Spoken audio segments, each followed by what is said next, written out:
हमारे चैनल को सब्सक्राइब करें और बेल आइकन दबाएं। हाय, मैं हूं शिवाजी साटम और आप मुझे एसीपी प्रद्युमन के नाम से जानते हैं। For more episodes of CID, subscribe to live crime and hit the bell icon.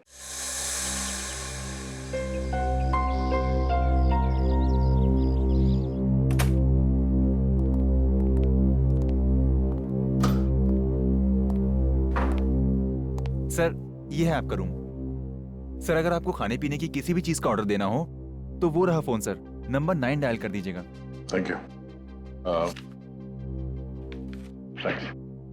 Sir सुना, मैं बहुत थक गया हूँ, मुझे कोई डिस्टर्ब ना करे तो बाहर दरवाजे पे डू नॉट डिस्टर्ब का बोर्ड लगा देना। जी sir, definitely sir. Have a good day sir. Thank you. Sir, हम लोग हमेशा ऐसा क्यों सोचते हैं कि खून हुआ है? एक्सीडेंट भी तो हो सकता है।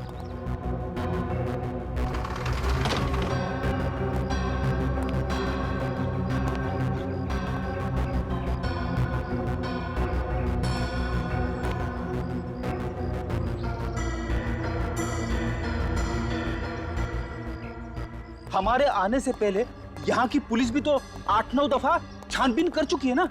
सब लोगों ने कूद के आत्महत्या की है, यही एक जगह मिली आत्महत्या करने के लिए।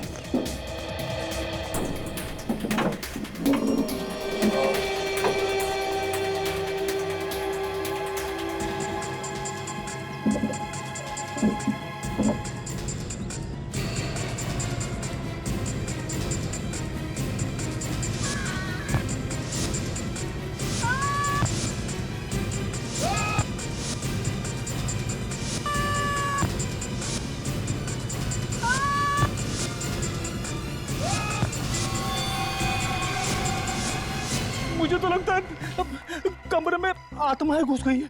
फिर भाई सर, आत्मा कहती है कुछ जा, आदमी कुछ जाता है। फ्रेडी, अगर मैं थोड़ी देर तुम्हारे साथ और रहा ना, मैं खुद आत्मा बन जाऊंगा। दया, ये क्या कर रहा है? अरे दया, नीचे हटो। दया, दया, नीचे हटो, नीचे हटो। क्या कर रहे हो? होटल वालों को पता नहीं चलना चाहिए कि हम लोग कौन हैं। जल्दी चलो।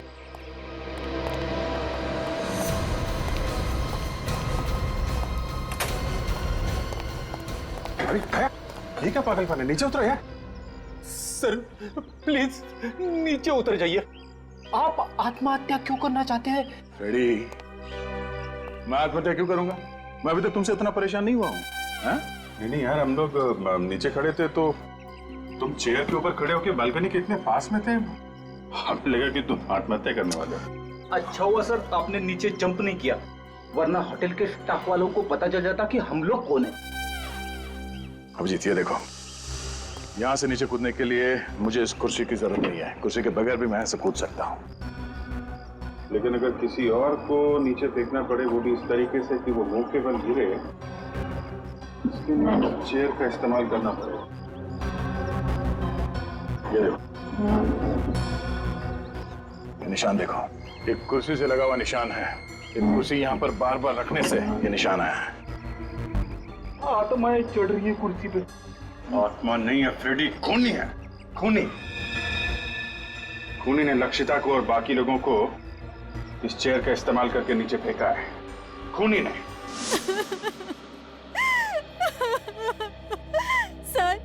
सर प्लीज मेरी मदद कीजिए। होटल ब्लू रॉबिन में मेरी बेटी का खून हुआ है, मगर कोर्ट घर की पुलिस ने इसे आत्महत्या करार कर दिया है। माया जी, आप चिंता मत कीजिए। अगर आपको लगता है कि आत्महत्या नहीं हत्या है तो हम हत्यारे को जरूर पकड़ेंगे, लेकिन पहले आप प्लीज पूरी बात बताइए। सर, रात को 2 बजे होटल से फोन आया कि मेरी बेटी लक्षिता ने अपने कमरे से कूदकर सुसाइड कर लिया है।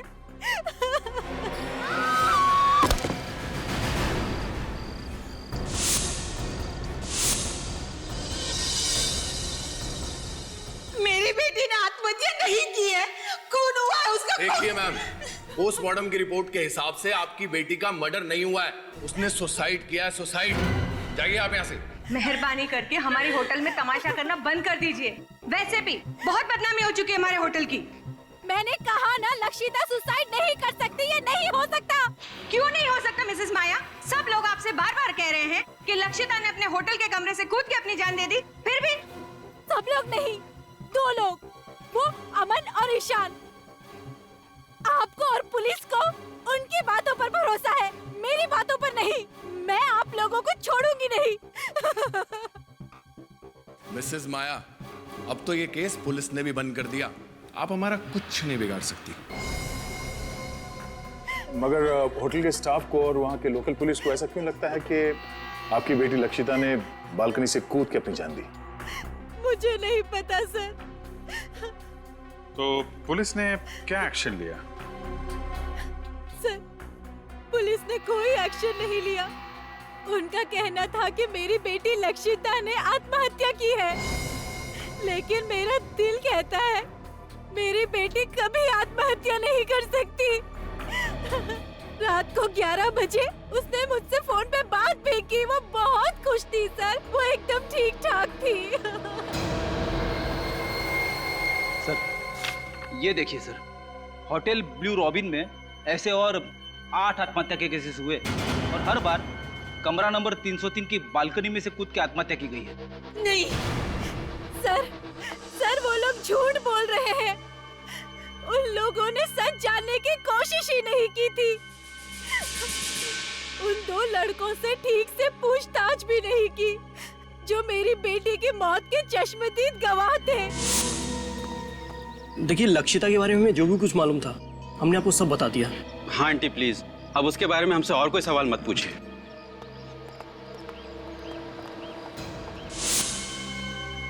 सर ये रिपोर्ट देख लीजिए। 4 लड़कियों की मौत हुई है और 4 आदमियों की। सबकी मौत रात 11 बजे से रात 1 बजे के बीच में हुई है।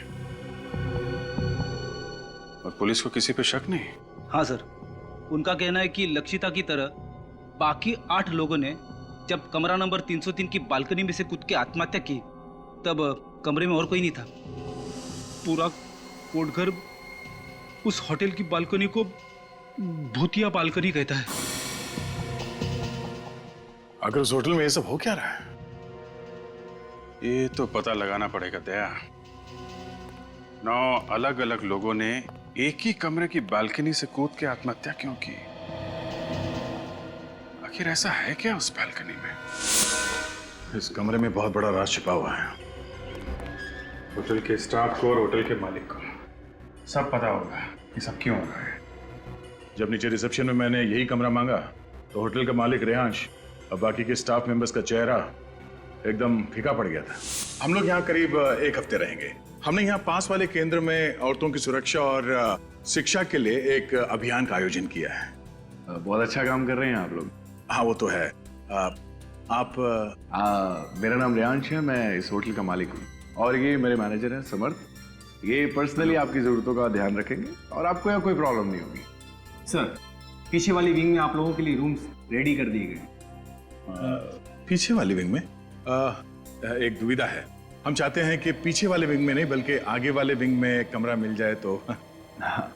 आगे वाले विंग में हाँ, और अभी टॉप फ्लोर हो तो और भी बेहतर। टॉप फ्लोर सर, वो एक्चुअली वो तो सकता है, लेकिन कोई दिक्कत है तो कोई बात नहीं, परितोष हम कहीं और होटल में चेक इन कर लेते हैं। नहीं नहीं सुदर्शन जी, दूसरे होटल में क्यों जाएंगे? ये है ना मालिक जी रेहांश जी, आप देखिए ना, इनके पसंद का कमरा दीजिए ना इनको। ठीक है, बस तो प्रॉब्लम क्या है? आप हमें कमरा दिखा दीजिए, जो पसंदीदा कमरा है वो हम चुन लेंगे। ठीक है सर। सर 1 मिनट, कुछ सर अब क्या करें? देखो 1 लाख का सवाल है, ठीक है ना, और वैसे की वैसे ही बहुत जरूरत है हमें इस टाइम पे। कमरा दे देते हैं, बाकी इनकी किस्मत। ओके सर, ठीक है, चलो चलो चलो। और सुनो, ये सर को रूम्स दिखा दो। Okay sir. ये सामान ले लीजिएगा। जी सर। ये संभाल के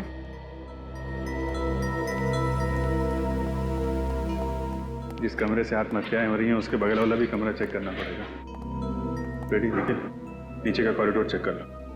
पूर्वी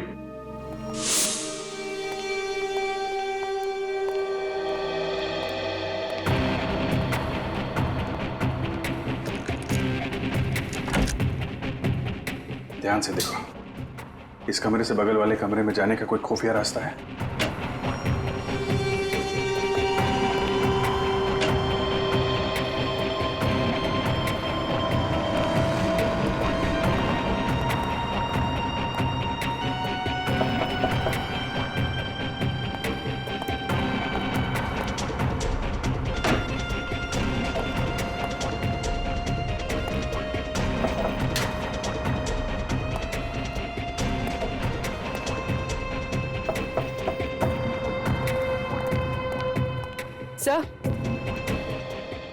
सर ऐसा कोई खुफिया रास्ता तो दिखाई नहीं दे रहा। कोई ना कोई रास्ता तो होगा पूर्वी, हमें नजर नहीं आ रहा है।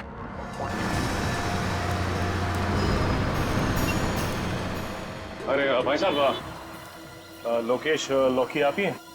जी साहब, लकी मैं हूँ। जब होटल रॉबिन ब्लू में लक्षिता ने जान दी थी तो उस वक्त तुम वहाँ मौजूद थे? आप लोग कौन? हम लोग सीआईडी से हैं। हमारे सवालों का सही सही जवाब दो। लक्षिता मैडम ने होटल का कैमरा नंबर 303 से कूदकर आपने जान दी। पुलिस वाले ने यही रिपोर्ट दी, होटल वाला सब जानते हैं। अच्छा ये बताओ, जब लक्षिता की मौत हुई 2 लड़के होटल की लॉबी में अपने दोस्त को ढूंढते हुए आए थे, जानते हो उन 2 लड़के? जी साहब, मैं जो जानता हूँ सब सच सच बताता हूँ साहब। वो दोनों लड़के का नाम अमन और ईशान है। दोनों डीपी बाई कॉलेज में पढ़ते हैं साहब। ये डीपी बाई कॉलेज कहाँ है? ये 10 नंबर रोड पर है। तुम इन दोनों को जानते कैसे? वो दोनों होटल के कॉफी शॉप में अक्सर कॉफी पीना आया करते थे। उस दिन वो लोग ने शराब भी पिया था और लक्षिता मैडम के साथ कुछ अनबन भी हुई थी।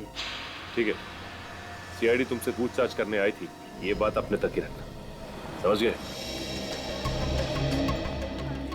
एक्सक्यूज मी, आप यहाँ पे ईशान और अमन कहाँ बैठे हो?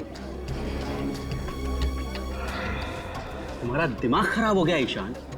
अरे ऐसे कैसे कोर्ट घर छोड़ के चले जाएं? एक्सक्यूज मी, यहाँ पे ईशान और उसका दोस्त बैठे हैं? पता नहीं। सच सच बताओ, मुझसे क्या छुपा रहे हो तुम? अमन, मैं तुमसे कुछ भी नहीं छुपा रहा हूँ। जो कुछ भी हुआ हमारे सामने हुआ। हमारे सामने से विकी होटल से गायब हो गया। ईशान और अमन कहीं बैठे हैं क्या? इसका मतलब समझते हो तुम? मैं तो समझता हूँ, पर शायद तुम नहीं समझते हो कि ये बात कितनी सीरियस है। कल से खुद चुप चुप बैठे हुए हो, मुझे भी चुप रहने को कह रहे हो। एक्सक्यूज मी, ये ईशान और अमन कहीं बैठे हैं क्या यहाँ पे आसपास? जी वहाँ पर। वो सामने उस टेबल पर? जी। उसके माँ बाप को फोन करने से मना कर रहे हो, पुलिस में रिपोर्ट लिखाने को मना कर रहे हो, क्यों? क्योंकि मैं जो भी कुछ कर रहा हूँ हमारी भलाई के लिए कर रहा हूँ, भलाई के लिए। समझ रहे हो कि तुम? बिलीव करो मुझ पे। क्या बिलीव करूँ मैं तुम पर? देख, आखिरी बार तूने ही विकी को होटल में देखा था ना? कहीं ऐसा तो नहीं कि तुमने ही विकी को? तुम मुझ पे शक कर रहे हो? वैसे शक तो हमें तुम दोनों पे ही है। आप लोग कौन है? हम लोग सीआईडी से, और ये जानना चाहते हैं कि विकी के गायब होने की बात तुमने पुलिस से छुपाई क्यों? सर मुझे कुछ नहीं पता सर। मैं और अमन उस रात विकी का इंतजार करते रहे और जब वो नहीं आया तो हम लोग घर चले गए। ईशान सर विकी के पीछे पीछे होटल के कमरे तक गया था। वैसे किसे क्या डायलॉग बोलना है तुम लोग ने रिहर्स नहीं किया? ये कुछ और बोल रहा है, तुम कुछ और बोल रहे हो। सच सच बताओ कि हुआ क्या था, वरना सबके सामने से तुम्हें घसीटते हुए ले जाएंगे। देखो, हमें अच्छी तरह से पता है कि लक्षिता के साथ छेड़छाड़ की है तुम लोगों ने, लेकिन अगर तुम दोनों निर्दोष हो तो सच्चाई छुपाने की कोशिश मत करो, वरना तुम दोनों के दोनों कॉलेज से रेस्टिकेट कर दिए जाओगे।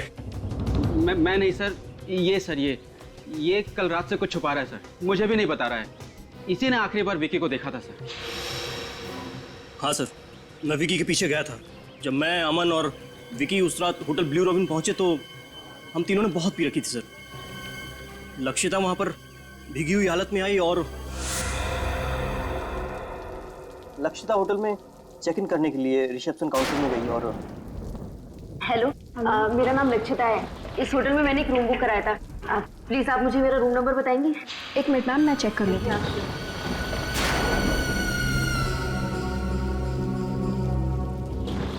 सॉरी मैम, हम वो रूम आपको नहीं दे सकते। मैंने आपके होटल में रूम बुक कराया था।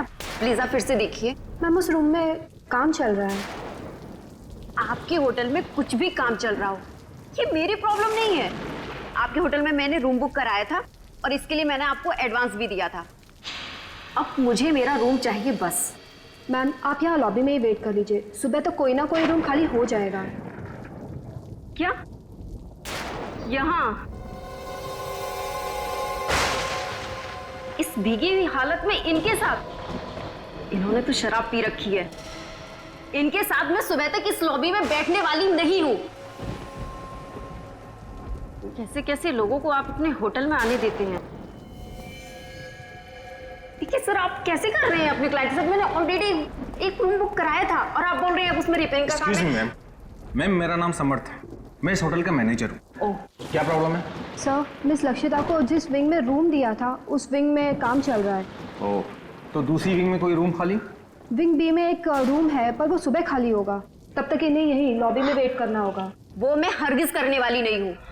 अगर आप लोगों को प्रॉब्लम थी तो आपको मेरी बुकिंग एक्सेप्ट ही नहीं करनी चाहिए थी। Relax ma'am. मैम उफ़ो, शहर में मैं किसी को नहीं जानती हूँ। सर वो ए विंग में 3rd फ्लोर पे वो रूम था ना, क्या नंबर था उसका? तो ठीक है ना, आप वो रूम मुझे दे दीजिए प्लीज सर। प्लीज सर, थोड़ा सा जल्दी कर दीजिए, मैं ऑलरेडी पूरी भीगी हुई हूँ। एक काम करो, बेल बॉय को कॉल करो और मैं एक बार सामान रूम में शिफ्ट करवाओ। जब तक अब ये फॉर्मेलिटीज कंप्लीट या कर sure sure sure.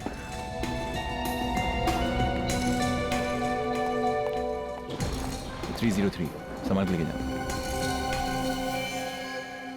Thank you, thank you.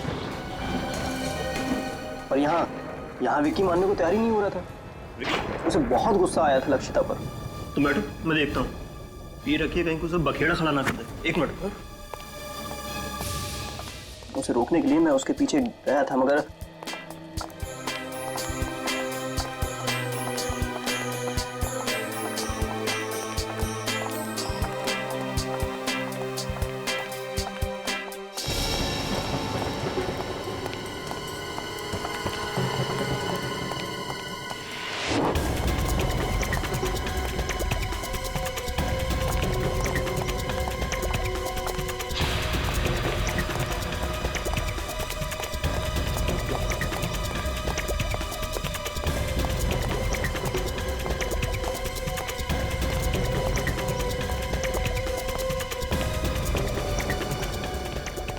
जब मैंने विकी को रूम नंबर 303 की तरफ जाते हुए देखा तो मैं घबरा गया सर, क्योंकि वो रूम तो लक्षिता को दिया गया था। नशे में विकी का गुस्सा काबू में नहीं रहता। मुझे डर था कि कहीं वो लक्षिता को कुछ कर ना दे।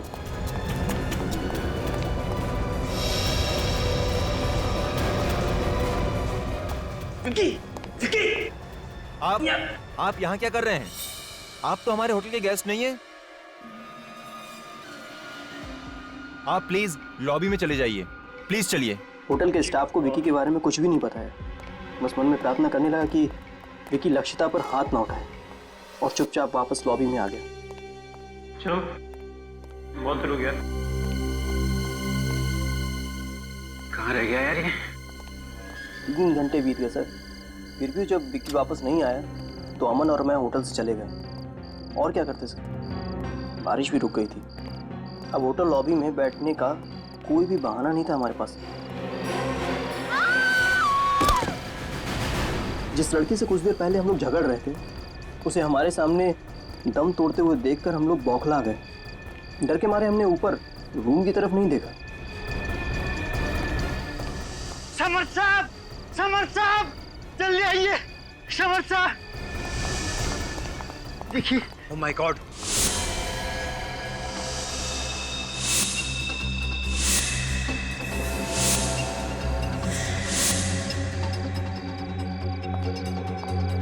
ओह नो, फिर से एक और मौत।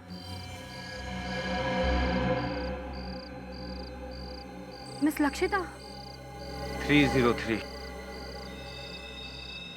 सर, रियांश सर को इन्फॉर्म करना होगा। हाँ, रियांश सर को फोन करके उठाओ।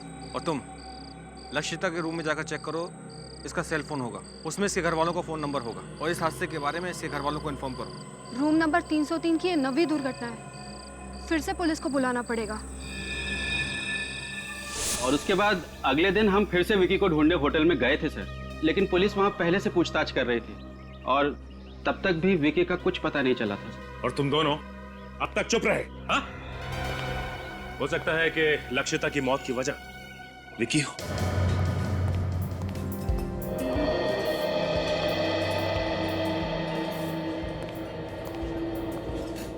हो ना हो ये विकी इसी होटल में। अगर ऐसा है तो होटल के स्टाफ ने कहीं ना कहीं कभी ना कभी तो विक्की को देखा ही होगा ना। अगर ये विकी मिल गया तो सारी कहानी का पता चल जाएगा। ये भी तो हो सकता है दया, लक्षिता के साथ जो कुछ हुआ हो विक्की ने देख लिया। हो सकता है, और यहाँ के स्टाफ ने उसे पकड़ के ठिकाने लगा दिया होगा। चुप, सुन, हमें विकी को ढूंढना है और हम पर किसी को शक नहीं होना चाहिए, समझे? सर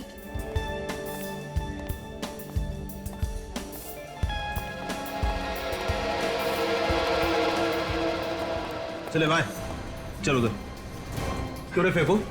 हाँ, बहुत ऊंचा ऊंचा फेंक रहा था ना। क्या हुआ? पैसे का क्या हुआ? हाँ, कब दे रहा है? इंस्टॉलमेंट निकालता है कि इधर ही तेरा डाउन पेमेंट कर डाले। देखो, पहले छोड़ो मेरे बेटे को, छोड़ो इसे। इसे कहो कि हमारी पैसे डिले कर दे, हम हमारी पकड़ भी डिले कर देंगे। एक्सक्यूज मी, एक प्लीज। रेयांश से आपको जो भी प्रॉब्लम है, लेकिन ये कोई तरीका नहीं है शरीफ आदमी से इस तरीके से बात करने का। शरीफ, बहुत देख ली इसकी शराफत। देखिए माँ जी, अपने बेटे को कहिए कि हमारे पैसे जल्दी से जल्दी चुका दे, वरना इस जगह को ताला लगने में थोड़ा भी टाइम नहीं लगेगा, समझा? चले छोड़ो।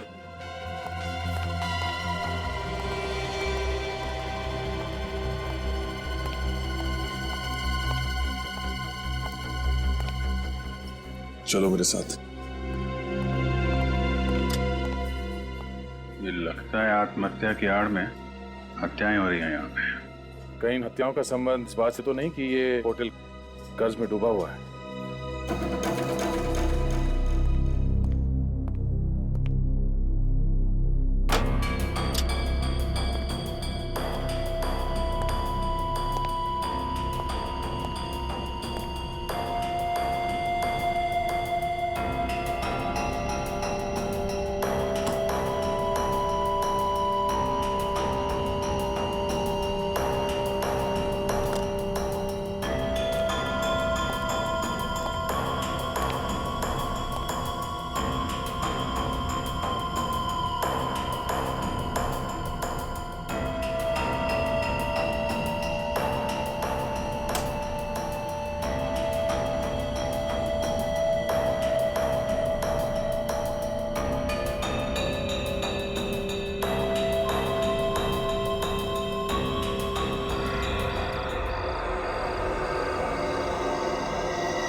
विकी उस दिन से इसी होटल में, लेकिन होटल वालों को पता ही नहीं। ऐसा तो नहीं कि विकी का भी मर्डर हो गया? सर मुझे तो लगता है कि इन्होंने विकी की लाश को इस होटल के बाहर के ठिकाने लगा दिया।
दया, ये क्या कर रहा है? अरे अरे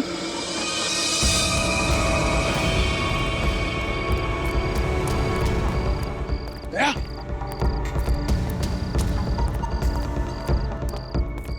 अरे दया, क्या कर रहे हो?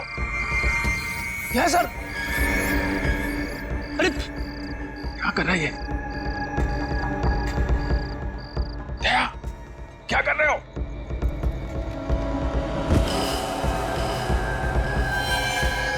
दया, अरे निखिल, क्या हुआ सर? दया के कमरे के मास्टर की दो जल्दी।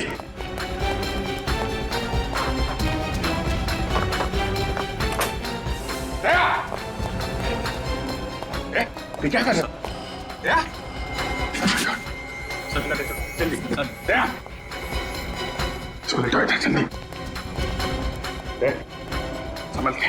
सर, सर, सर, डॉक्टर को बुलाओ जल्दी। दया, क्या हुआ है? सर लगता है सर को कोई नशीली दवा दी गई है। मगर वो आदमी अंदर आया कहां से? खूनी दरिंदे नहीं, वो सारे के सारे कुल्हाड़ी लेके मुझे मारने आ रहे हैं। नहीं, और वो औरत, उससे कहो कैसे चीखे नहीं। मैं पागल हो जाऊंगा। पागल हो जाऊंगा मैं, पागल हो जाऊंगा मैं कह रहा था सर, कमरे में आत्मा है, कमरे में आत्मा आती है। Shut up ready. ऐसा क्या देख लिया दया ने यहाँ इस कमरे में? आइए डॉक्टर साहब आइए, आइए। डॉक्टर प्लीज जल्दी देखिए। मेरे दोस्त को भ्रम हो रहा है कि कई लोग इसे मारने आए थे। मैं अभी चेक करता हूँ।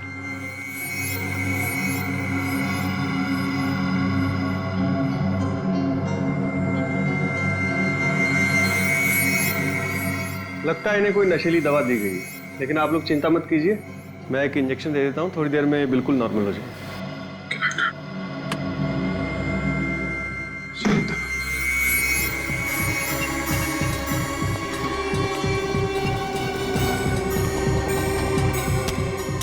ये तो बंद है।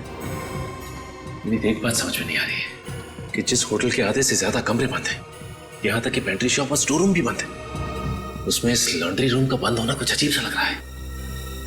काम करता हूँ। एक्सक्यूज मी सर, क्या मैं आपकी मदद कर सकता हूँ? अरे वो आधे घंटे से हम लोग रूम सर्विस को कह रहे हैं कि रूम नंबर 321 में कोई बेडशीट चेंज करने आ जाए। सर ये तो लगभग 3 दिनों से जाम पड़ा है।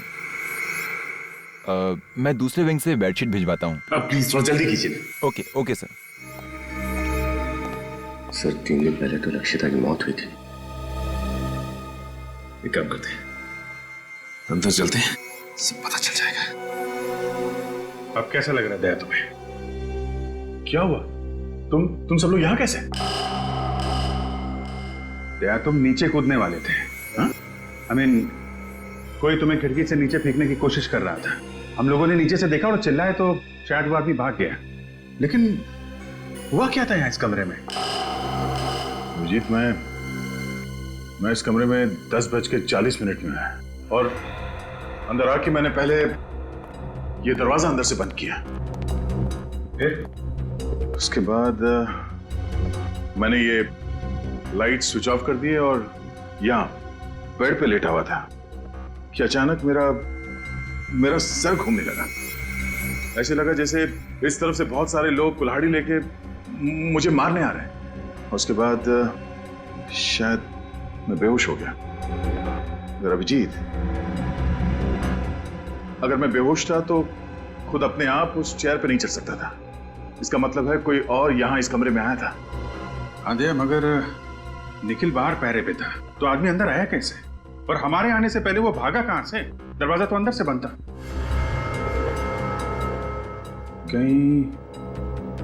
कहीं वो नशीली चीज तुम्हें किसी ने सूंघा तो नहीं दी? मगर कमरे में तो मैंने किसी भी चीज को नहीं सूंघा था। एक सेकंड, ये जब मैं डिनर करने कमरे से बाहर गया उस वक्त ये मशीन कमरे में तो थी नहीं, और जब वापस आया उसके बाद भी मैंने किसी रूम सर्विस वाले को नहीं बुलाया, तो फिर ये मॉस्किटो रिपेलेंट कमरे के अंदर आया कहां से?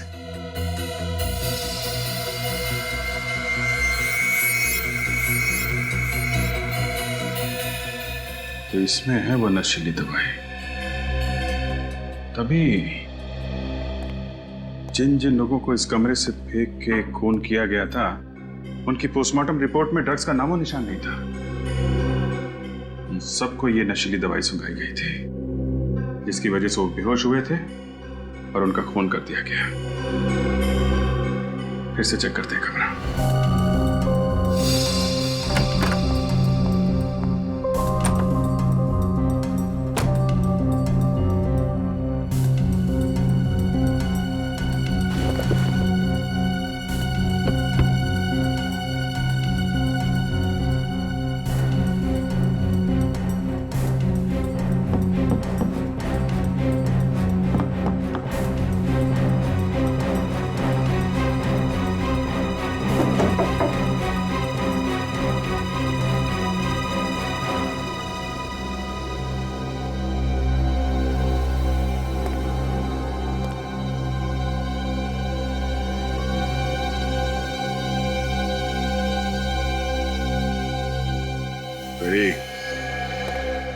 ये देखो प्रोजेक्टर, इसमें है तुम्हारी वो आत्मा। प्रोजेक्टर में आत्मा? हाँ, इसमें वो इमेजेस लोडेड है जो मुझे दीवार पे दिखी थी, और 3D इमेज होने की वजह से मुझे लगा कि वो इमेजेस जिंदा है जो मेरी तरफ मुझे मारने के लिए आ रही है। सर, ये प्रोजेक्टर रिमोट कंट्रोल के जरिए इस कमरे के बाहर से भी ऑपरेट हो सकता है।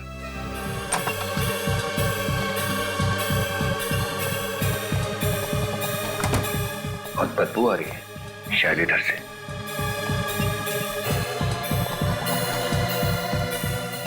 माय गॉड, ये क्या?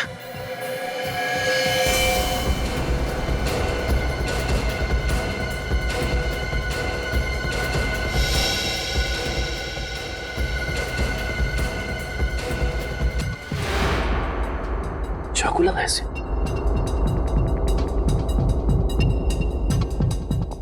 एक काम करो, अभिजीत सर को फोन करो।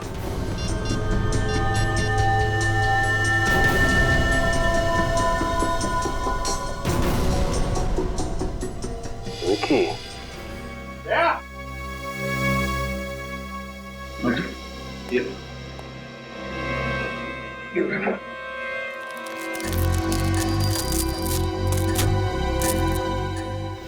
ये देखा, ये है वो खुफिया रास्ता है जहां से वो खूनी इस कमरे में आता जाता था।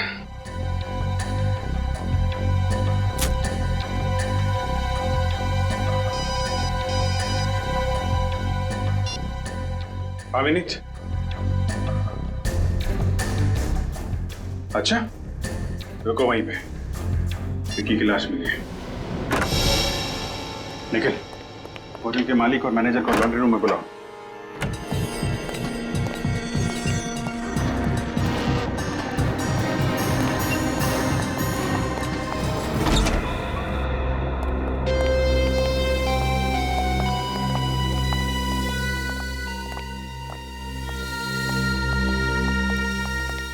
ओह माय गॉड! अरे अरे, कोई पुलिस को बुलाओ यार। रिलैक्स मिस्टर रेयांश, सीआईडी की पूरी टीम है यहाँ पे। सीआईडी? लेकिन आप लोग तो... देखिए, हम लोग ना तो एनजीओ से हैं, ना ही मेरा नाम परितोष है। हम सब लोग सीआईडी से हैं। मगर आप सबने हमसे अपनी पहचान क्यों छुपाई? रूम नंबर 303 में लक्षिता और बाकी के 9 लोगों की मौत हुई है। उसी की तहकीकात करने के लिए हमें अपनी पहचान छुपानी पड़ी, और वो खून कैसे हो रहे हैं इसका पता लगा लिया हमने।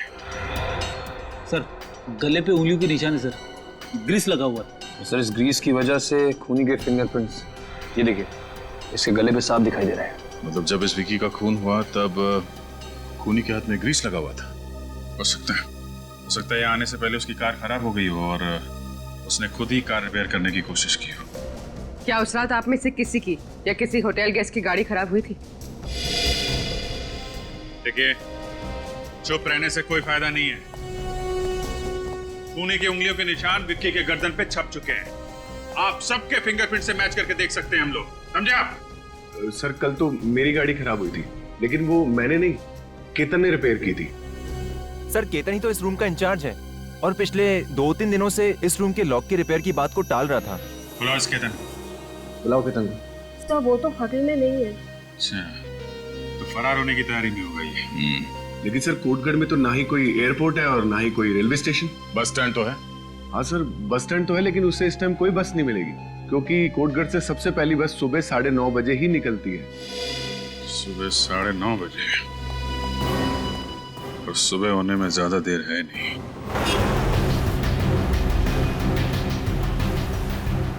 मुंबई जाने वाली पहली बस डिपो से 9:30 बजे निकलेगी। उसे किसी भी हाल में डिपो में दबोचना बहुत जरूरी है। सर अगर हम रात को ही डिपोट पे पहरा देते तो शायद ठीक रहता। नहीं विनीत, वार तब करना चाहिए जब लोहा गर्म हो। अगर केतन को पता चल जाता कि हम बस डिपो पे उसका इंतजार कर रहे हैं तो वहां से भागने का कोई और रास्ता निकाल लेता।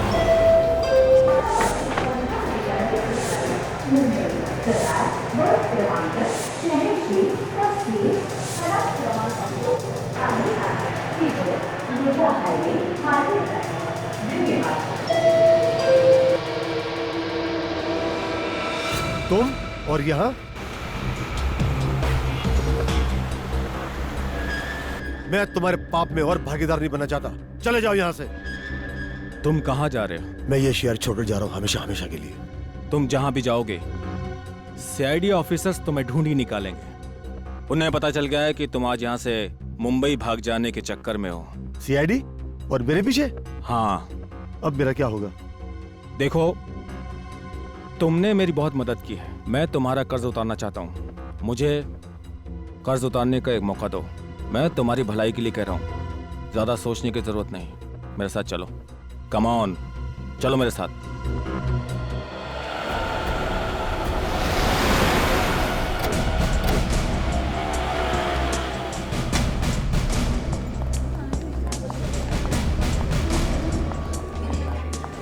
एक्सक्यूज मी, आपने ये आदमी को देखा है कहीं?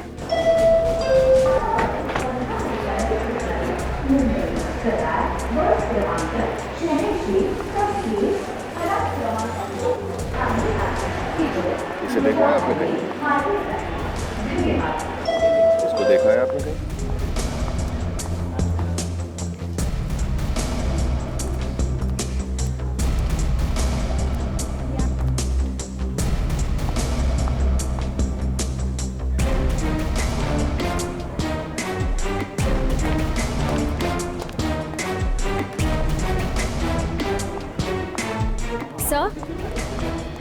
सर, केतन को यहाँ किसी ने नहीं देखा। नहीं विनीत,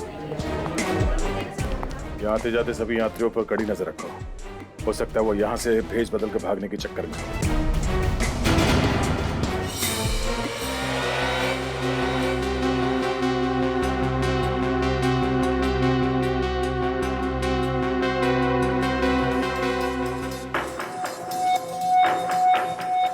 तो मुझे कहाँ ले जा रहे हो?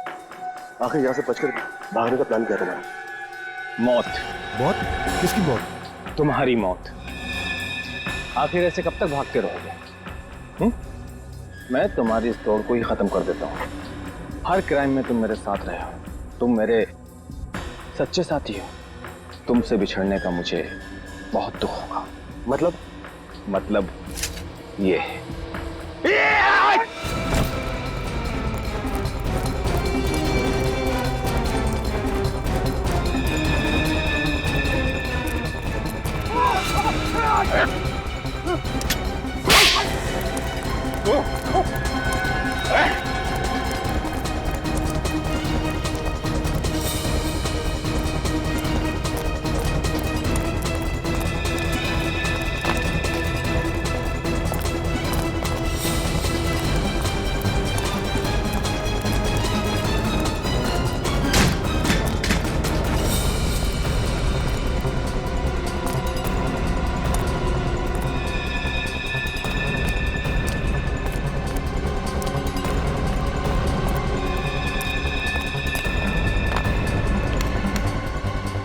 सुबह सुबह जॉगिंग करना सेहत के लिए बहुत अच्छी होती है। कोई शिकायत नहीं मिस्टर समर्थ, मगर अब अगर कोई और होशियारी की तुमने तो जिंदगी भर अपने पैरों पर चल नहीं पाएगा तू, समझा? सर इस मत घबराना सर, सब इसके किए धरे में सब कुछ हो रहा है। तो फिर तुमने समर्थ का साथ क्यों दिया? सर इसकी वजह से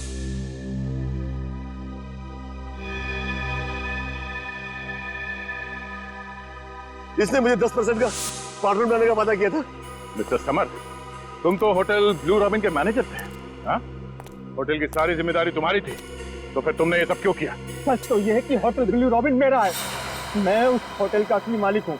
क्या?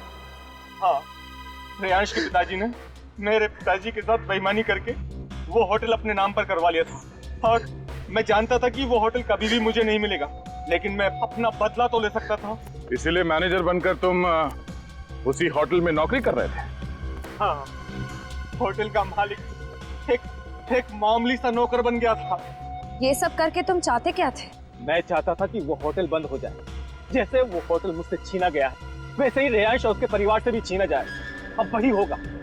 10 मौत हुई है वहां, 10। अब रेयांश और उसका परिवार वैसे भी कर्जे में डूबा हुआ है, और वो कर्जा चुकाने के लिए अब उस होटल का कब्जा बहुत जल्दी उन्हें छोड़ना पड़ेगा। और विक्की, उसे क्यों मारा तुमने? विक्की हमारा राज जान गया था।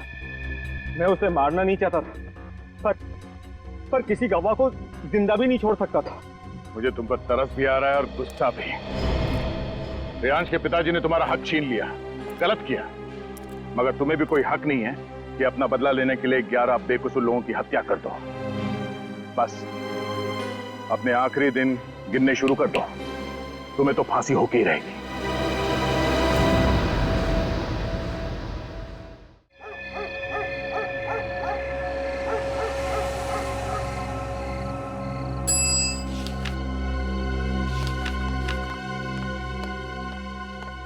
जी मैडम। हाँ रघु, कल की मीटिंग फिक्स है ना? वो बाहर गांव के टूरिस्ट के साथ ना मैडम? वो तो फिक्स है, कल सुबह 11 बजे। ये मीटिंग इस गांव के विकास के लिए बहुत जरूरी है। जी मैडम। ठीक है, ये फाइल अभी के अभी कलेक्टर ऑफिस भिजवा दो। जी मैडम। मैडम 10 बज चुके हैं और अभी तक आपने खाना भी नहीं खाया है। मैं कुछ मंगवाऊं आपके लिए? नहीं, मैं घर जाके ही खा लूंगी। अच्छा सर, वॉचमैन को बुलाओ। बिल्कुल। किशोर,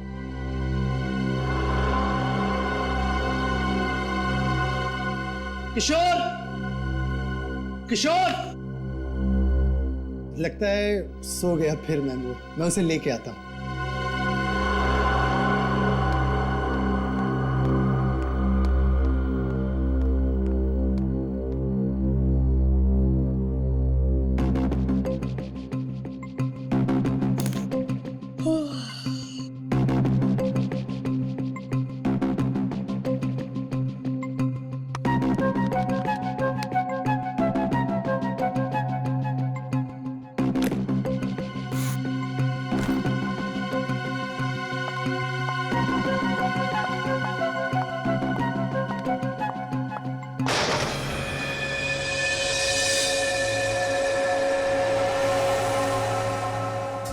ये कैसी आवाज थी?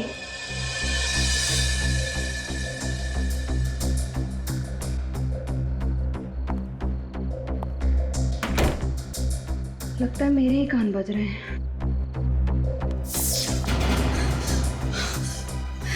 ये लाइट कैसे चली गई? किशोर! रघु! किशोर! रघु! किशोर!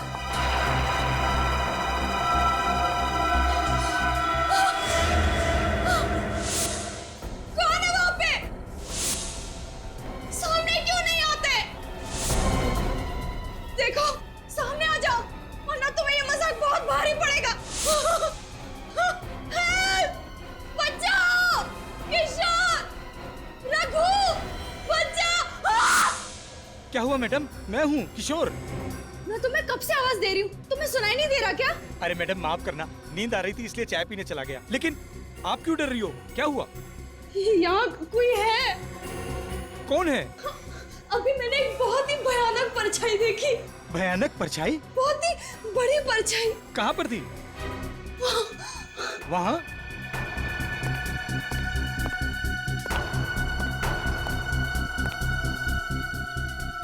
यहाँ तो कोई भी परछाई नहीं है। लगता है आपको वहम हुआ है। मैं तुम्हारी बॉस हूँ, मुझे मत सिखाओ वहम क्या और सच क्या है। जाओ जाके ठीक से चेक करो। देखता हूँ।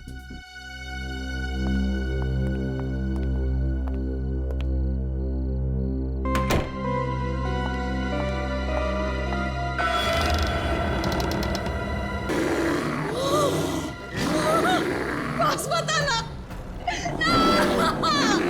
बॉस बताना, बचाओ, बचाओ। अरे चलना यार, क्या कर रही है तू? चल चल।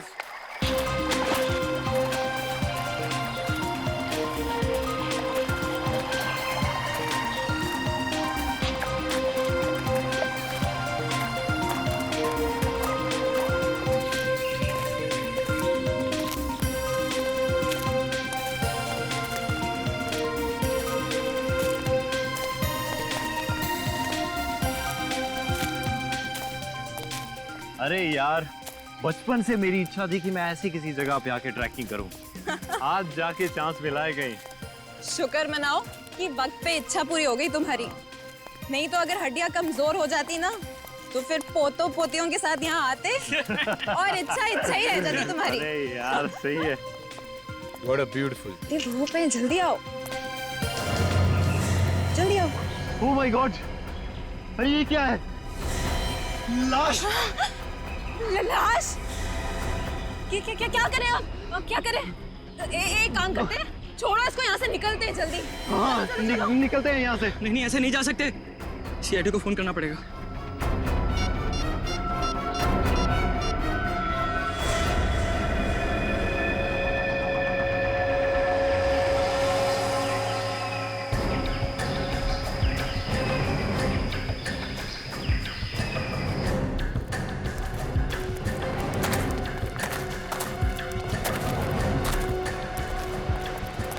अरे थोड़ा पीछे जाइए, आइए। थोड़ा पीछे जाइए। ये सीट तो पूरी तरह कुचल दिया गया है। पलटा।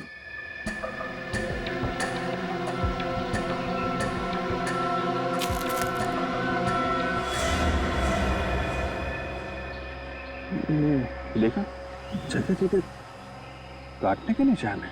सर इस तरह तो कोई जंगली जानवर ही मार सकता है। हाँ सर, इस निशान को देख के भी यही लगता है कि इसे किसी जानवर ने मारा है, इंसान ने नहीं। ये निशान काफी बड़ा और अजीब सा है। साइज में तो हाथी के पैरों से भी बड़ा है। हाँ सर, जिस तरह से इस आदमी का सर पिचका हुआ है, देखकर तो ऐसे ही लगता है कि उस जानवर के पैर के नीचे आ गया होगा। अब इसकी मौत पैर के नीचे आने से हुई है या किसी और वजह से, ये तो ये निशान बताएंगे। निकल। जरूर। तो आप लोग यहाँ पे ट्रैकिंग करने आए थे? Yes sir. सर आए तो हम ट्रैकिंग के लिए ही थे, पर सर अगर हमें पहले से पता होता कि यहाँ पर कोई लाश मिलेगी तो हम भूल कर भी यहाँ नहीं आते सर। हाँ, और हमारा तो कल रात में ट्रैकिंग का प्लान था, मगर क्या? हमारे लिए तो जगह बिल्कुल ही अनजान है। रात के अंधेरे में अजीब अजीब सी आवाज सुनाई देने लगी और हमारी हिम्मत टूट गई। और सर हमने तो पूरी रात गाड़ी में ही गुजारी। हाँ, और हम पूरी रात गाड़ी से नीचे भी नहीं उतरे। सर वो निशान तो मैंने उठा लिया, लेकिन उसके अलावा एक निशान और मिला है सर। ये देखिए।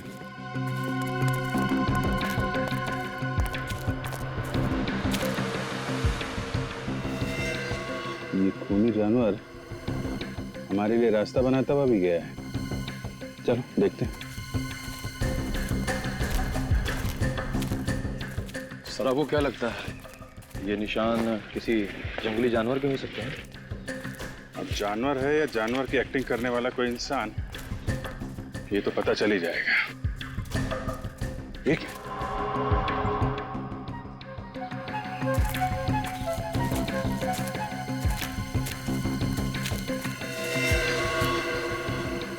दोनों पैरों के निशान। यहाँ पे खड़ा हुआ था क्या? यहाँ आसपास चेक करो जरा।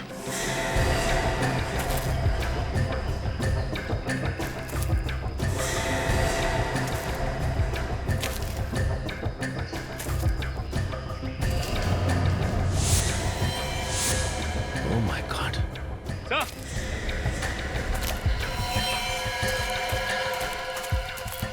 हाँ सचिन। सर एक और आदमी की लाश। माय गॉड, इसका भी सर कुचल दिया गया है। जरा बॉडी पलटो।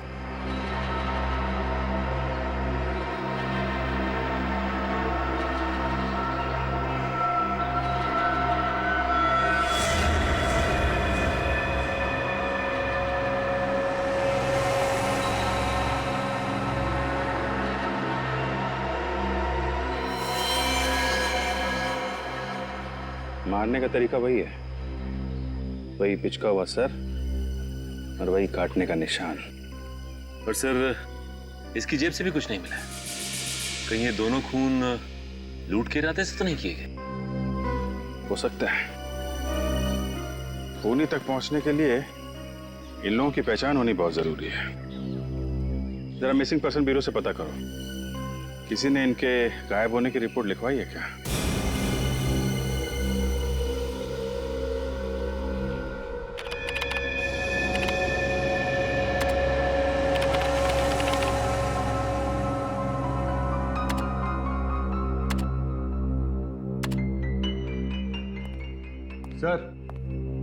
सर पूरे 350 जानवरों के पैरों के निशान चेक कर चुका हूं, लेकिन जो निशान हमें लाश के पास मिले हैं वो किसी भी जानवर के नहीं। ये क्या चक्कर है? जानवर के भी निशान नहीं है, आदमी के भी नहीं है। मैं कुछ बोलूं? नहीं, बिल्कुल नहीं। मुंह मत खोलना तुम फ्रेडी। अरे एक बार सुन तो लीजिए सर। एक ही बात, मगर अगर तुम्हारे मुंह से आत्मा शब्द निकला ना तो मुझसे बुरा कोई नहीं होगा, याद रखना। वाइफ की कसम आत्मा का नाम नहीं लूंगा, क्योंकि आत्मा के पैरों के निशान तो होते ही नहीं है। बताओ जल्दी। ये पैरों के निशान के साइज देखकर तो ऐसा ही लग रहा है कि ये पैर किसी राक्षस या दानव के होंगे। आत्मा का नाम नहीं ले रहा हूं सर। आत्मा और दानव में उतना ही फर्क होता है जितना गन और राइफल में होता है। हो गया, बस बंद करो अपनी कहानियों की दुकान, समझे? सर उन दोनों मरने वालों के बारे में पता चल गया है। कौन है वो दोनों? सर पहली लाश अरुण की है जो विद्यानगर में रहता था। दूसरी लाश महेश की है जो वैशाली नगर में रहता था। विद्यानगर और वैशाली नगर, ये दोनों तो शहरी लोग थे सर। तो फिर रेवागढ़ जैसे गांव में क्या करने पहुंच गए होंगे? ये तो अरुण और महेश के घर वाले ही बता सकते हैं। मुझे अब तक यकीन नहीं हो रहा कि अरुण अब कभी वापस नहीं आएंगे। प्लीज संभालिए अपने आप को। हम वादा करते हैं कि आपके पति के खूनी को जल्द से जल्द पकड़ लेंगे। मम्मी, पापा वापस आ गए? नहीं बेटा, वो अभी नहीं आए।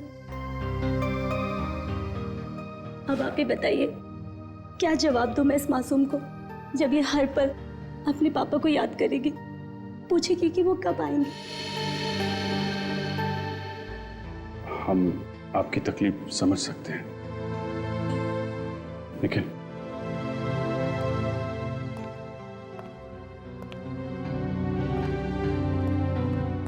आपको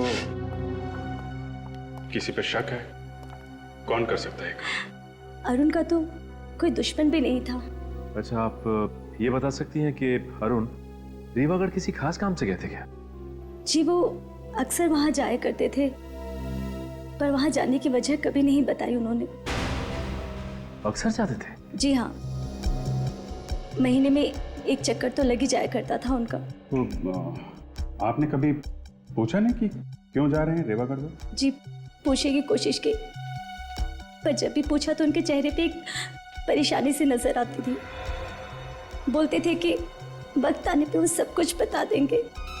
आखिर ऐसी क्या बात हो सकती है जो अरुण आपसे ये सब छुपा रहे थे? पता नहीं सर, पर वो जब भी जाते थे तो अपनी कुछ जरूरी कागजात और फाइल्स वगैरह लेकर जाते थे। फाइल्स वगैरह लेके जाते थे? कुछ ऑफिस का काम था क्या रेवागढ़ में? नहीं सर, अरुण की तो कपड़ों की दुकान है। रिवागढ़ में उनका क्या काम? अच्छा, इस बार जब वो रेवागढ़ गए थे तो ये फाइल्स और कागज साथ में लेके गए? जी हाँ। सर लेकिन अरुण की लाश के पास से तो हमें ना ही कोई फाइल्स मिली ना ही कोई कागजात। कहीं वो खूनी तो नहीं ले गया वो सारी फाइल्स और कागज? सर महेश के घर वालों को भी नहीं पता कि वो रिवागढ़ क्यों गया। कोई तो खास वजह थी भी नहीं जो ये दोनों वहां पहुंच गए। कोई तो है वहां पर जिसने इन दोनों की मौत की कहानी लिख कर रखी थी। बड़ी जल्दी आ गए आप लोग। सालुंखे तूने 11 बजे बुलाया, हम लोग 11 बजे पहुंच गए। लगता है सालुंग के साहब का होमवर्क अभी तक कंप्लीट नहीं हुआ है, उन्हें थोड़ा टाइम चाहिए। सालुंखे हमेशा वक्त से 1 मिनट आगे चलता है फ्रेडी। वो तो बॉस मुझे लगा कि केस इतना पेचीदा है कि शायद आप लोगों को इस बार थोड़ा ज्यादा वक्त लगे। देख सालुंखे, फिलहाल तो हमें सिर्फ इतना ही पता है कि इन दोनों के सिर बहुत ही बुरी तरह से कुचले गए हैं। अब इसके आगे क्या है ये तू बताएगा। बॉस मौत तो इनकी सर फटने की वजह से ही हुई है, दोनों की। किसी ने इतना जबरदस्त वार किया इनके सर पर कि सर का तो। हाँ सालुंखे, पता है। इसका एक ही मतलब है कि ये काम किसी जानवर का नहीं, इंसान का है। क्योंकि जानवर पत्थर उठाकर पटकेगा नहीं, ये काम इंसान ही कर सकता है। हाँ बॉस, लेकिन अगर ये किसी इंसान ने किया है तो फिर इनके हाथों पर ये काटने के और ये खरोंचों के निशान कैसे हैं?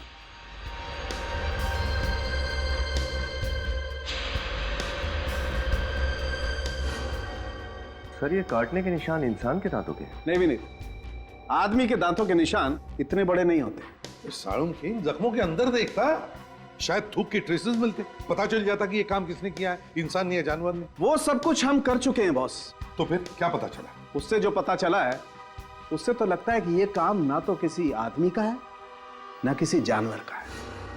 ये खून किसी पेड़ ने किया है। पेड़ ने। क्या? पेड़ ने? ये कैसे हो सकता है सर? क्योंकि इस जख्म में से हमें ये मिला है। ये कैसी थूक है जख्मों में? इतनी गाढ़ी थूक? ये थूक नहीं है फ्रेडी, ये गोंद है बॉस, गोंद। क्या कहा? गोंद? हाँ सर, वो वाली गम जो पेड़ के तने से निकाली जाती है। पेड़ के तने से इन दोनों के जख्मों में?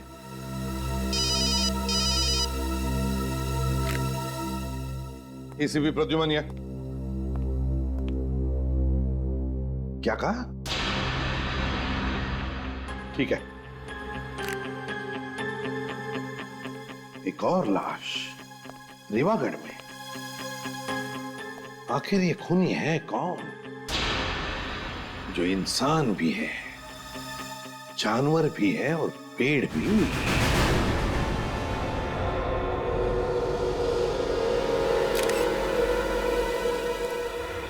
बताइए, आपको पता कब चला यहाँ पे लाश पड़ी हुई?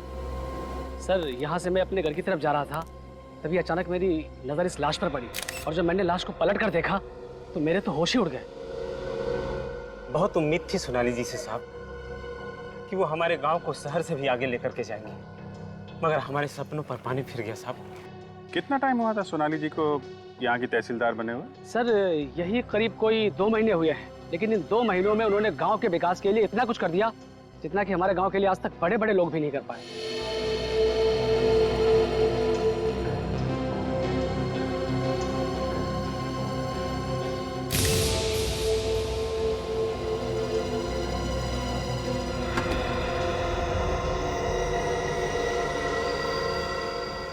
जब आप लोगों ने इस लाश को देखा वो आसपास कोई और भी था क्या?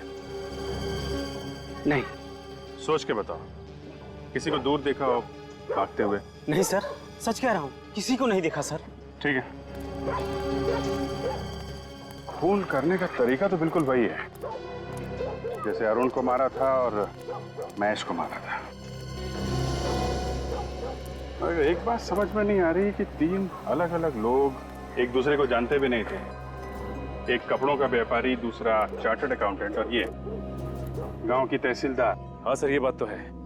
अगर ये खूनी कोई सीरियल किलर होता तो मरने वालों में कोई ना कोई समानता, कोई ना कोई कनेक्शन जरूर होता। कनेक्शन तो बस एक ही नजर आ रहा है, तीनों की मौत यहीं इस गांव में हुई है, रेवागढ़ गांव में। कहाँ है मेरी बच्ची? सोनाली, क्या हुआ मेरी बच्ची को? क्या हुआ मेरी फूल सी बच्ची को दीजिए, अपने आप को संभालिए। सोनाली देख बेटी, तेरी माँ आई है, दीजिए। आगे खोल। देखिए, आप उन्हें हाथ नहीं लगा सकते। कैसे कह रही हो? मेरी बच्ची है और तुम कह रही हो मैं उसे हाथ नहीं लगा सकती। क्यों नहीं सकती? आंटी जी, आंटी जी। अरे अर्चना बहन, आंखें खोलो, क्या हुआ आपको? अर्चना बहन, अर्चना बहन। लगता है सदमे की वजह से बेहोश हो गई। पूर्वी, इनको हॉस्पिटल लेके जाओ जल्दी।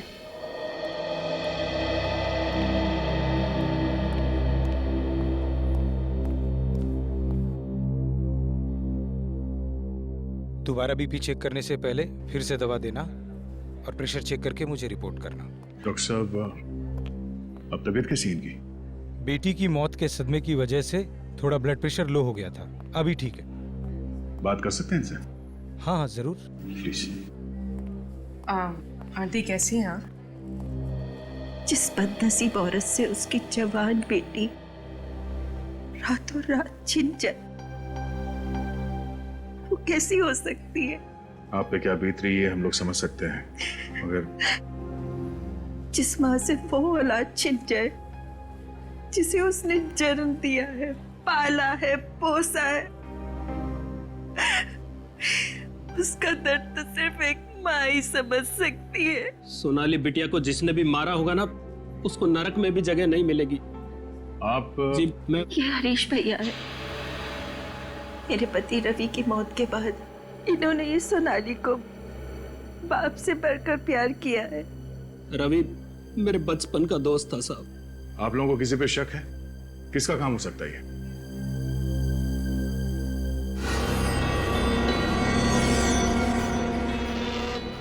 घबराओ मत बहन, खुल के बोलो। जब सीआईडी खुद यहाँ है तो डरने की क्या जरूरत है? घबराइए मत, बताइए हमें किसने खून किया सोनाली का?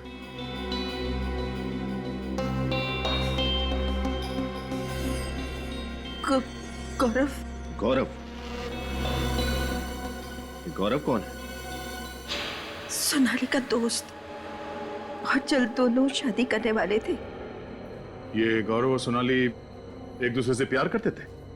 प्यार तो सोनाली करती थी, गौरव को प्यार था तो सिर्फ और सिर्फ सोनाली के पैसों से। जब भी मैं पैसे मिलता तभी तुम्हारे पास पैसे क्यों नहीं होते यार? कहाँ तुम चिल्लाओ मत, मुझे तुम्हें हर महीने पैसे देने, मुझे माँ को भी पैसे देने, मैं इतने पैसे कहाँ से लाऊं? ये पहली बार दे रही हो क्या यार? तुम तुम्हारे माँ के लिए तुम्हारे पैसे सबके पास हो, मेरे लिए पैसे नहीं है तुम्हारे पास। मुझे नहीं बात करनी है तुमसे। अगर तुम्हें पैसे नहीं देने मत तो मेरे नाटक नहीं करो मेरे सामने। गौरव प्लीज। तो गौरव सोनाली को पैसों के लिए परेशान करता था? गौरव से ज्यादा लालची इंसान मैंने आज तक नहीं देखा। पैसा पैसा पैसा, मेरी फूल सी बच्ची की जिंदगी में उसने कांटे ही कांटे भर दिए। सोनाली का खूनी वही है। तो आपने सोनाली से कहा नहीं कि वो गौरव को छोड़ दे? कई बार कहा, लेकिन कहते हैं ना कि प्यार अंधा होता है, इसलिए मोहब्बत के आगे माँ बाप दुश्मन लगने लगे। गौरव के अत्याचार बेचारी चुपचाप सहती रही। ये गौरव रहता कहाँ है? यही गांव में किसी घर में पीछे पीछे आ गया सोनाली के।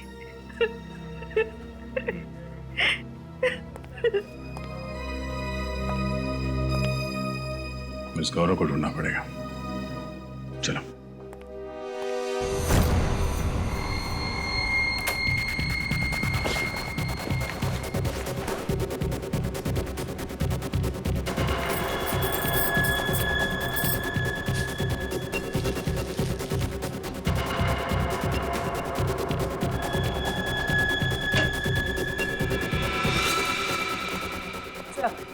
ये गौरव का घर। ये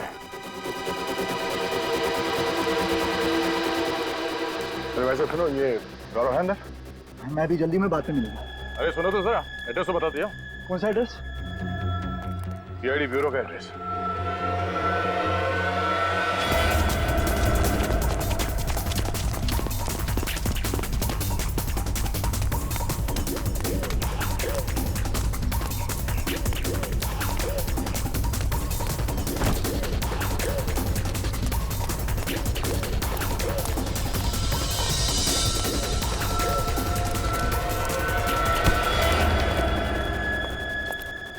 मारा सोनाली को? हाँ? देखिए सर, मैंने किसी को नहीं मारा। तुम उससे पैसों के लिए परेशान नहीं करते थे? हाँ, पैसे मांगता था, मगर उसके मरने से सबसे बड़ा नुकसान तो मुझे ही हुआ ना। पैसे मिलना बंद हो गए तो फिर मैं क्यों मारूंगा उसको सर? तूने नहीं मारा तो फिर किसने मारा? मुझे नहीं मालूम सर किसने मारा, लेकिन हाँ, वो किसी केस को लेके परेशान रहती थी। कैसा केस? कौन सा केस? शायद कोई जमीन का था। इसके आगे मुझे कुछ नहीं मालूम सर। ठीक है, जब तक इस केस की तहकीकात पूरी नहीं हो जाती, गांव छोड़कर तुम कहीं नहीं जाओगे। विनीत, चल चल। लगता है ये जमीन का केस ही सोनाली की जान का दुश्मन बन गया था। हमें अच्छी तरीके से पता है आप लोग कुछ ना कुछ तो छुपा रहे हैं। सबकी भलाई इसी में है कि चुपचाप सच सच बता दो, वरना उसका चौथा शिकार आप में से भी कोई हो सकता है। सच बताने में तकलीफ नहीं सर, बात सिर्फ इतनी है कि आपको मेरी बातों पर यकीन नहीं होगा सर। क्यों नहीं होगा? क्यों नहीं होगा? बताओ बात क्या है? सर, ये खून इंसान ने नहीं किया है, दानव ने किया है, दानव ने। क्या? दानव?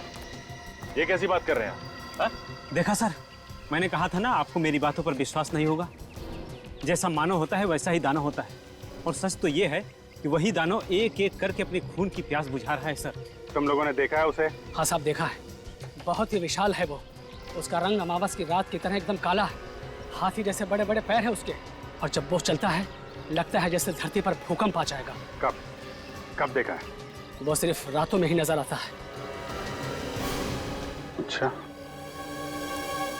मतलब रेवागढ़ में एक रात गुजारनी पड़ेगी। सोनाली मैम बहुत ही अच्छे स्वभाव की महिला थी।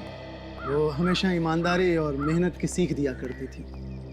आप उनके सेक्रेटरी थे, तो फिर तो आपसे काफी कुछ बातें शेयर करती होंगी वो? नहीं सर, उनका अभी कुछ ही दिन पहले यहाँ तबादला हुआ था, तो हमेशा काम की ही बातें होती थी। अच्छा, पिछले कुछ दिनों में उनका बर्ताव कैसा था? किसी बात को लेकर परेशान थी? हाँ सर, किसी बात को लेकर चिंतित तो थी मैडम। खाना वगैरह भी टाइम पे नहीं खाते थे। क्या परेशानी थी, कुछ पता है? शायद वो किसी केस को लेकर के मैडम। केस की वजह से? क्या ये केस किसी जमीन से संबंधित थे? सर, मुझे ये बात तो ठीक से पता नहीं, लेकिन हमेशा मैंने उनके मुंह से केस सुना है, और वो खुद से ही बातें करती थी। खुद से बातें करती थी? क्या बोलती थी वो?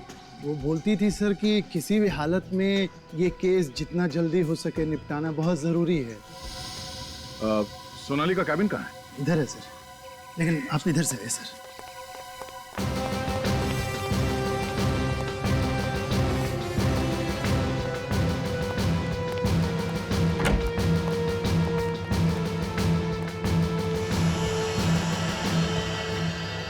एक एक फाइल, एक एक कागज को अच्छी तरह से देखो। वो कौन सा केस है जो सोनाली को परेशान कर रहा था, उसका जवाब इस ऑफिस में कहीं दबा हुआ है। देखो।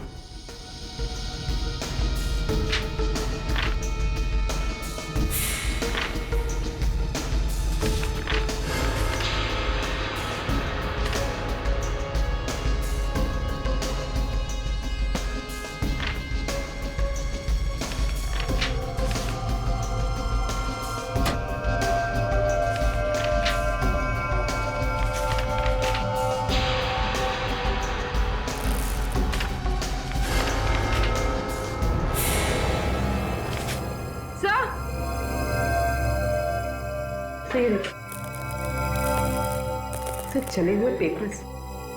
मगर सर, कोई कागज जलाकर यहाँ क्यों फेंकेगा? वो शायद इसलिए बनी क्योंकि सोनाली की मौत का राज इन कागजों में दफन था। सर, ये देखिए, आधी जली हुई फाइल।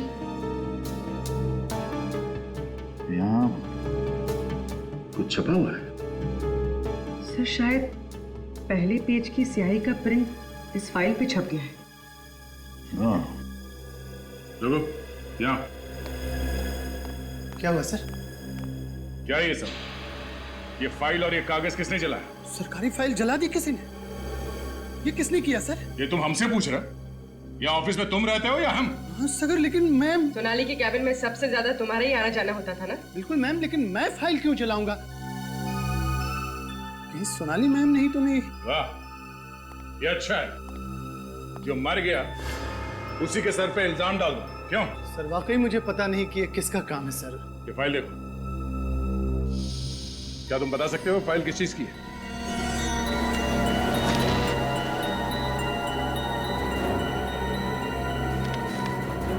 नहीं सर, इस फाइल की तो धज्जियां उड़ चुकी है, कुछ भी बता पाना मुश्किल है सर। अच्छा, सोनाली के अलावा इस ऑफिस में कोई और भी आता जाता था?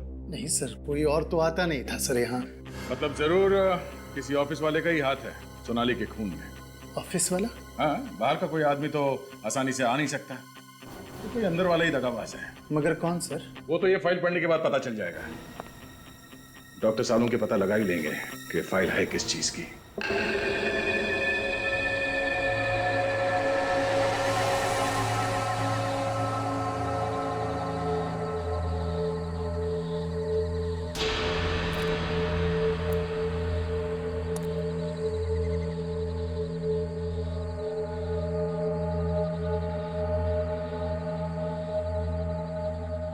निखिल, कुछ दिखाई दिया क्या? नहीं सर, अब तक तो नहीं दिखा, शायद आने वाला होगा। ठीक है निखिल। श्रेया, तुम दोनों बिल्कुल अलर्ट रहना, कभी भी आ सकता है वो।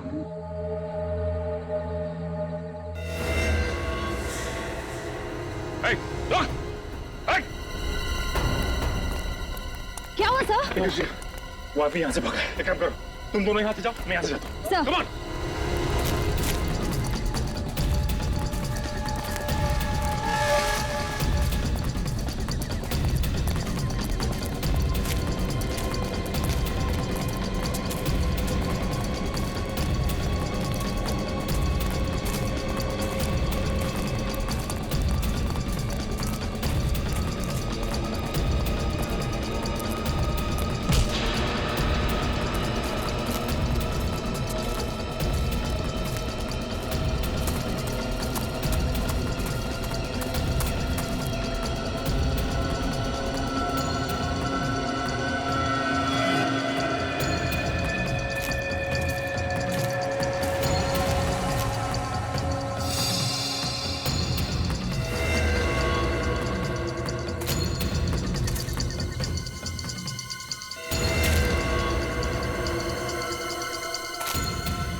अच्छा सर,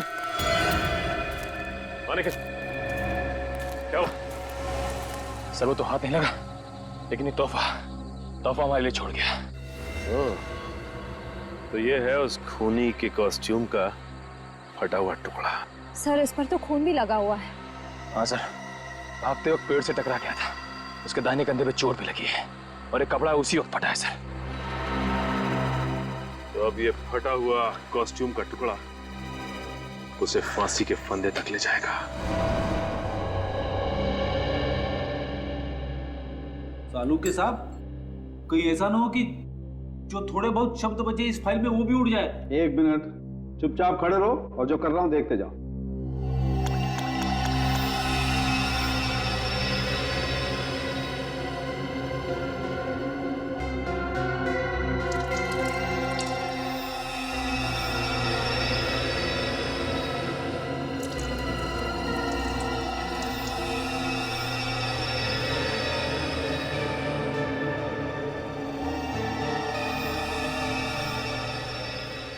वाह भाई, देखा फ्रेडी, इसे कहते हैं रेत में से सुई ढूंढना। वाह भाई वाह। अभिजीत, इस पर ये जो भी छपा है उल्टा छपा है, देखो। वो शायद इसलिए हुआ होगा कि इस फाइल में जितने भी पेपर्स होंगे उसमें जो सबसे ऊपर पेपर था उसकी स्याही गीली होगी और ये फाइल बंद कर दी गई, तो फाइल के कवर पर उस पेपर का प्रिंट आ गया। किसी चीज की लिस्ट है सर।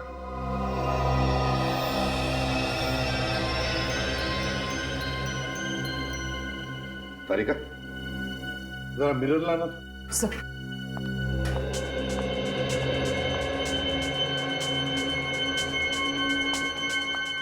यहां पकड़।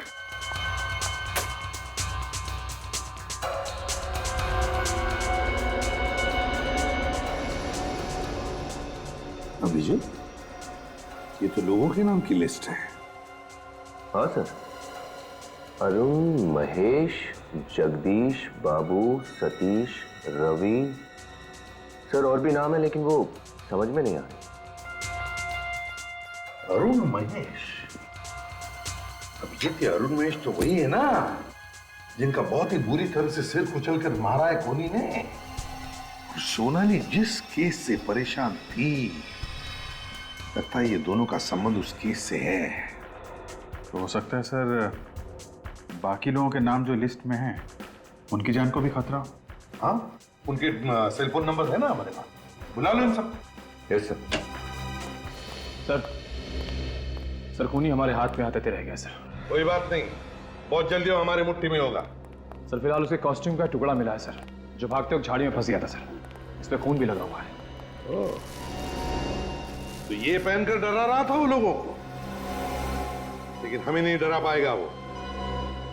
भाग कर जाएगा कहां? सर हम जानते हैं ये खून कौन कर रहा है। आप जानते हैं कौन है वो? राजेश। राजेश है? कौन ये राजेश? एक नंबर का फ्रॉड ये है सर। सर गांव की एक जमीन है जो कि सरकारी प्लॉट है, उसने ये जमीन धोखे से पूरे 9 लोगों को बेच दी है। क्या एक सरकारी जमीन को 9 अलग अलग लोगों को बेच दिया? हाँ सर, और उनमें से हम 4 लोग आपके सामने खड़े हैं। तो क्या ये महेश और अरुण भी? वो भी बेचारे उस 420 के चक्कर में फंस गए। आधी कीमत पे जमीन बेची उसने, और शर्त ये रखी किसी को भी भनक नहीं लगनी चाहिए। लेकिन आप लोग एक दूसरे से कभी ना कभी तो मिले होंगे ना? वही तो उसका खेल था सर। उसने कहा था जमीन का पोजीशन 2 साल बाद मिलेगा, और इन 2 सालों में उसने 9 पार्टियों को जमीन बेच दी, और इस बात को हमें खबर तक नहीं लगी कि हमारे साथ कितना बड़ा धोखा हो रहा है। तो इस बात की खबर आपको लगी कब? यही कोई 1.5 महीने पहले सर। ये केस हम लोग लेकर सोनाली जी के पास गए थे, जो कि तहसीलदार हैं, ताकि हमारे पूरे पैसे वापस मिल जाए। सोनाली जी का तो खून हो गया। सर इस सब के पीछे वही राजेश ही है, उसको मत छोड़ना सर। ये राजेश रहता कहाँ है, आप लोगों को मालूम है? सर उसका एड्रेस वगैरह सब नकली था, मुझे लगता है उसका नाम भी नकली है। ठीक है, तुम लोग जा सकते हो। जी सर आपने इनको जाने दिया sir? 1 minute Freddie, 1 minute. Nikhil sir, तुमने बताया था ना कि दानव के दाएं हाथ पर चोट लगी है पेड़ को टकराने से जब वो भाग रहा था। हाँ सर। अभिजीत, इस राजेश की असलियत का पता चल गया है। समझ लो राजेश मिल ही गया। चलिए सब लोग यहाँ लाइन लगा के खड़े हो जाइए। चलिए जल्दी आइए, जल्दी आइए। सर सब लोग आगे भी नहीं? किसी भी घर का कोई पीछे नहीं रहा ना? नहीं सर, एक एक घर अच्छी तरह से चेक किया। 30 से 40 साल के सारे लोग यहाँ हैं। पर बात क्या है एसीपी साहब, ये मेला क्यों लगा रहे हैं आप लोग यहाँ? वो इसलिए जमींदार साहब, क्योंकि वो खूनी इसी मेले के भीड़ में हमें मिलेगा। खूनी गांव में से ही कोई है? हाँ जमींदार साहब, ये खूनी इसी आप ही के गांव का कोई है, समझे? आप ही के गांव का। लेकिन वो कौन है इस बात का कैसे पता लगेगा आप लोगों को? खूनी कौन है इस बात का पता लगाने का इलाज भी हमारे पास है। दया बोलो।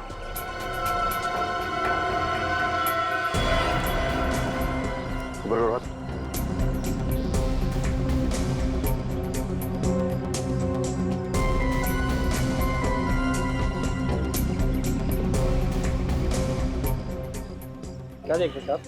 कुछ नहीं। मैं नहीं दिखाऊंगा सर। क्यों? हाथ के स्लीव्स ऊपर करो।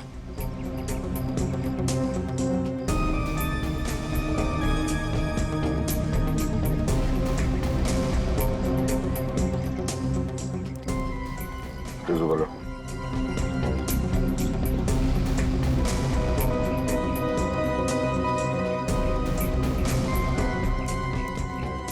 सर इनमें से तो कोई भी नहीं है।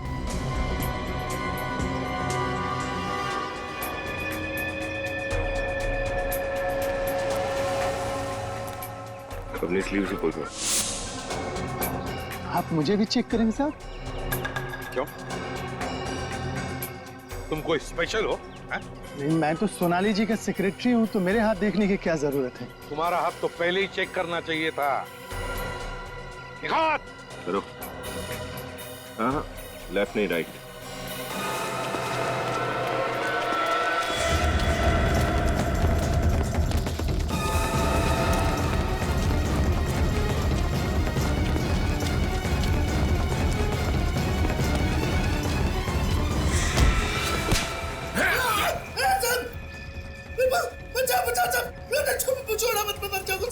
बुरे काम का बुरा नतीजा। हाँ? मुझे बहुत डर लगता है साहब। अच्छा, अब पता चला जब इंसान से मौत सिर्फ 10 सेकंड दूर होती है तो कितना डर लगता है। हाँ?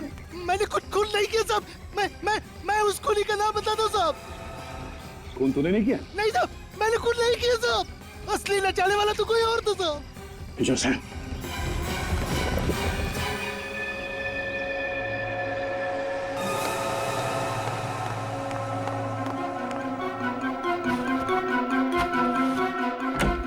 अरे अरे हरीश जी, बोरिया बिस्तरा बांधकर कहाँ भागने की तैयारी हो रही है? हाँ? भागने की तैयारी नहीं, वो घर बिखरा हुआ था, सोचा सामान समेट लेता हूँ। अच्छी आदत है, बहुत अच्छी आदत है। हमें भी आदत है साफ सफाई करने की, आप जैसे लोगों को जेल भेज के समाज की साफ सफाई करने की। हरीश जी,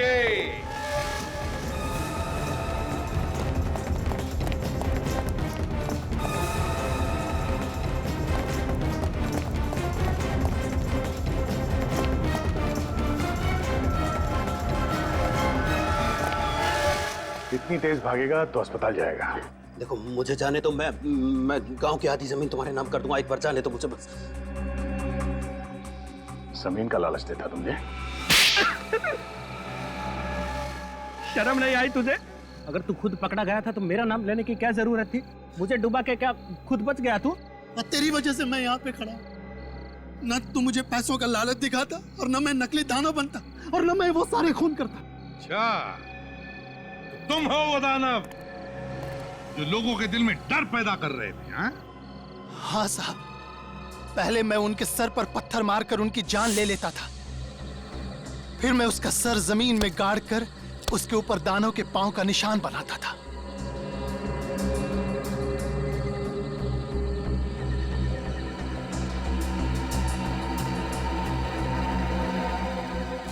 फिर उनके जख्म पर पेड़ का गोंद लगाता था ताकि लगे कि ये दानव की थूक है, पर मैं तो सिर्फ मारता था साहब। ये सारा प्लान इसका था, इसने मुझसे कहा था। अगर ये तुम्हें कुएं में कूदने के लिए कहता तो क्या कूद जाते? जितने भी खून हुए ना, जितने भी, उसके तुम भी जिम्मेदार हो, और तुम भी राजेश। राजेश? हाँ राजेश उर्फ हरीश। 9 लोगों को तुमने फंसाकर उन्हें एक ही जमीन बेची और फिर एक एक करके उन 9 लोगों को खत्म करना शुरू कर दिया इस दानव के जरिए। तो क्या करता मैं साहब? मेरा भांडा फूटने वाला था। हर दूसरे दिन कोई ना कोई पार्टी आ जाती थी जमीन पे। अब धीरे धीरे लोगों को पता चलने लगा कि मैं बेईमान हूँ और लोग मुझे ढूंढने लगे। तो इसीलिए तुमने दानव की अफवाह फैलाकर खून करवा दिया, हाँ? ताकि बाकी के लोग दानव के डर से वापस आए नहीं। हाँ साहब, सोनाली को भी मैंने ही मरवाया क्योंकि वो इस केस की तहकीकात कर रही थी। ये सब किस लिए किया तुमने? उन पैसों के लिए जो तुमने गलत तरीके से कमाए, गलत तरीके से। उन पैसों की कीमत तुम्हारी जिंदगी से ज्यादा थी या नहीं, इसका जवाब तो तुम्हें जरूर मिलेगा फांसी पर चढ़ने से पहले। For more updates, subscribe to our channel, click the show links and enjoy watching the videos.